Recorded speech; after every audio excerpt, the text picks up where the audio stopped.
artificial intelligence is impacting our daily lives and in the workplace faster than ever. It's just coming so fast. I see a new headline. I see a new update. It feels like every day.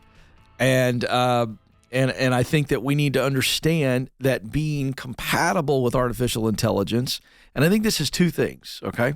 But being compatible with artificial intelligence is a must. That includes me. That's a good thing. Okay, so what do I mean by compatible? And I'm going to give you an update. Fresh out of a Fortune article based on IBM CEO's input on AI. I think being compatible with AI is two things. One, I need to have an attitude of coachability with my company. Hey, if I got to learn some stuff that relate to AI, I'm in. I may not be the brightest, but I will work hard. I will get up to speed. AI is not freaking me out. I'm an old dog. I'll learn new tricks, right? So this is just an attitude of adaptability, I think, is huge. I think the second thing is actually, again, diving in, learning what you can learn, and getting as effective as you possibly can in how you work with AI tools, not just waiting on the boss to come tell you. I would get ahead of this stuff. What training can you take that will, pay attention to what's going on. Be proactive. So it's two components that will help you win, adaptive and proactive. Adaptive is a spirit and an attitude to say, hey, I'm going to learn what I can about it, okay? And I'm in this boat right now. I've got some lessons lined up to where it can make me more effective in working with the team, the production team on content. I'm all in, okay? Boy, I'm more all in than you know. Personal story in just a moment. I'm loving the AI, by the way, getting a little excited. But if I'm adaptive in my spirit, my attitude, and I'm proactive to not wait on the company to go, you need to get this training, I think that'll be huge. Okay, but here we go. I'm just going to pull a few things, I underlined in an article, essentially an op-ed that the IBM CEO, Arvind Krishna, wrote for Fortune. And these are essentially direct quotes. He's getting all credit here for this. This is not me. But a couple of things I want to point out. I think he's absolutely right. AI solutions are being deployed across companies to help tackle the kind of tasks most people find repetitive, and this is going to free up and is freeing up employees to take on higher value work. I think he's absolutely right. I've got a personal example that happened to me this weekend that I'm going to share in just a moment, but I think he's absolutely right across all industries.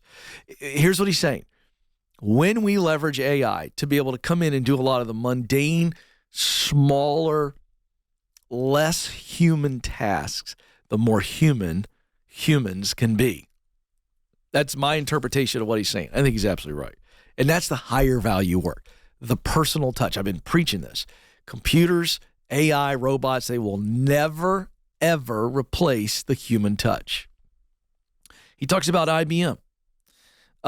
In IBM alone, using AI, they have been able to shift from 700 professionals doing relatively manual type HR, human resource related work, to less than 50.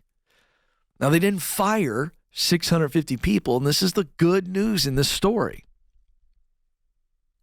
especially those of you that are in HR. It freed up those 650 people to spend more time providing important talent-related services such as career guidance and support from leaders, which requires thought and creativity rather than doing routine paperwork. That is an excellent, excellent, excellent usage of HR employees. Excellent. The human touch.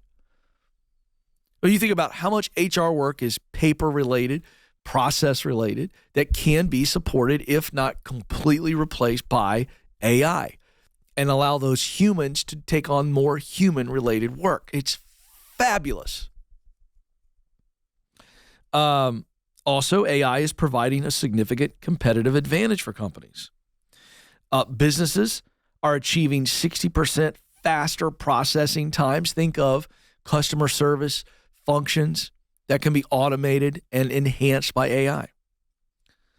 Answering hundreds of thousands of questions each month with 95% accuracy, which reduces the time spent searching for information for the customer by up to 75%. Okay. Now, I had a thought here, Alex, before I share my personal story about AI. Here we see artificial intelligence, and we're talking about this every day on the show almost, as enhancing human work, freeing humans to do more valuable things. And it occurs to me, Alex, that this is all happening while studies, experiments, and more conversations are happening about a 4-day work week. This is the first time I've put this together, and this may not happen. But it occurs to me that the 4-day work week in the United States has a greater probability of being adopted sooner and wider as a result of AI. Now, I'm not going to go out on a limb and say, like, this is a guarantee. But it just occurs to me as I look at the trends and I go, the onset and adoption of AI might very well be the domino that tips us to seeing wide adoption of a 4-day work week. Think about it. It's fascinating because we've talked on the show to a CEO who tried the 4-day work week model and it did not work. She liked lots of parts about it, but overall it wasn't good, and they scrapped and said, we'll try it again once we figure it out. And it occurs to me